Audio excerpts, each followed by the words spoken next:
Parmi les prérogatives de la région, l'économie, au travers notamment du plan de relance des territoires. De nombreuses entreprises des Alpes de Haute-Provence sont éligibles au travers de 3 critères. Le développement, la modernisation et l'emploi, une véritable bouffée d'oxygène. Comme ici chez Flodim, basé à Manosque depuis 25 ans.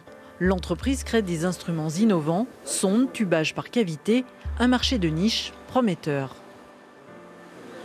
C'est les 3 outils qui font vivre la société aujourd'hui. Donc on a celui-là qui va nous permettre de voir si on a accès à la cavité. Donc si on n'a pas accès à la cavité, on va utiliser celui-là qui va nous permettre de couper le tubage pour pouvoir accéder à cette cavité. Et ensuite on a celui-là qui, une fois qu'on a accès à la cavité, de pouvoir venir descendre et faire l'écométrie de la cavité. Ici, on ne fait pas que fabriquer. Des données sont collectées sur le terrain, USA, Colombie, Australie, et interprétées localement. Avec 33 salariés, l'entreprise est aujourd'hui à l'étroit. Elle doit se développer. L'enveloppe de 800 000 € de la région est donc bienvenue.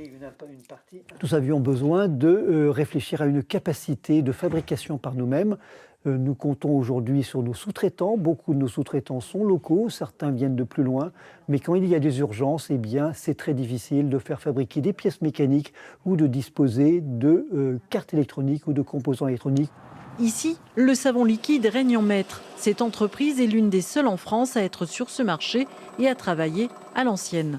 Aujourd'hui, Saponalia est en plein essor. Le Made in Provence a le vent en poupe. 4 embauches en une année et des besoins toujours plus importants. Les 150 000 € de la région vont faire du bien. L'année dernière, en 2020, on a fait plus 60% de notre chiffre d'affaires. Il y a vraiment un besoin en savon liquide dont nous avons besoin de nous agrandir. Nous avons besoin de doubler notre surface de production. Autre entreprise, Sofim fabrique des molécules naturelles à base d'olive pour la cosmétique. Alors le produit final, vous le voyez là, qui sort dans le lanterneau. Il est quasiment à la fin du procédé. Il devient complètement inodore, incolore. Il est complètement purifié. Un secteur porteur, enfin jusqu'à la crise du Covid.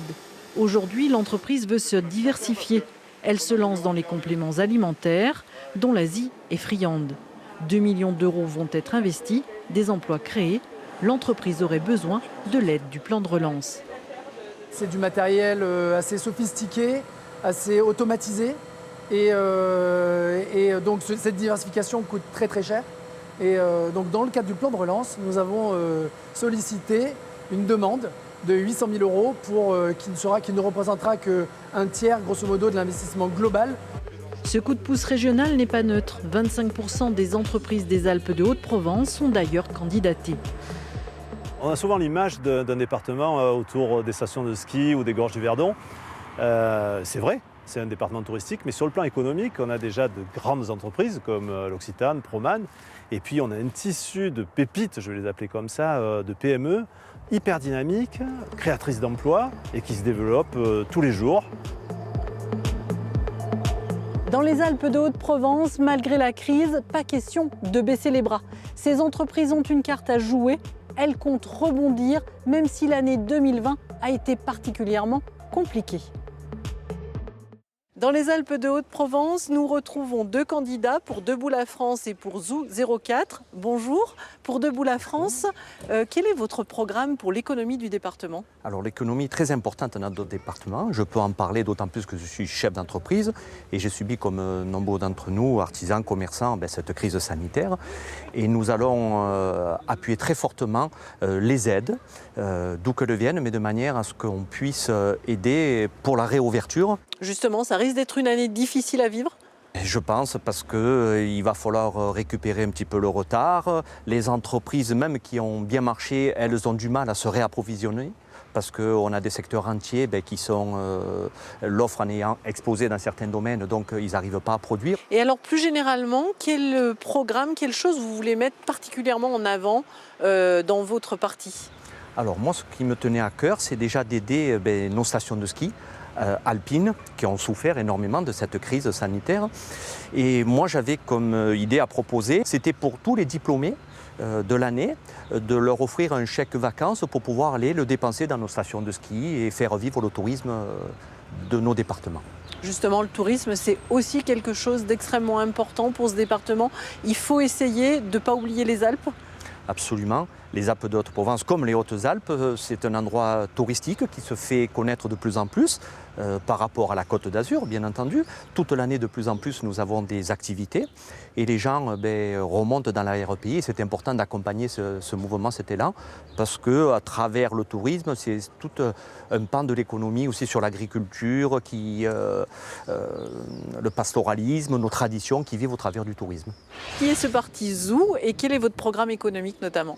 Alors Zou n'est pas forcément un parti politique, nous sommes des citoyens souverainistes, amoureux de notre pays. Nous avons plébiscité et nous plébiscitons M. Éric Zemmour parce qu'il a l'amour de la France, il sait faire un constat de la situation et il sait apporter des solutions aux situations. Donc, le 04 est un département très large puisqu'il fait 7000 km² et nous avons une population vieillissante.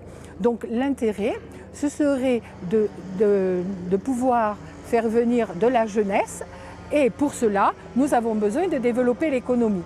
Alors, on pourrait créer des petites zones industrielles, pas industrielles mais artisanales, non polluantes bien entendu. Nous avons beaucoup de précarité. Nous avons aussi un chômage le plus important dans notre département parce que justement à cause de tous ces petits inconvénients. Donc c'est là qu'il va falloir que nous travaillions et que nous arrivions à faire cette cohésion dont nous avons énormément besoin pour redonner du dynamisme à ce département.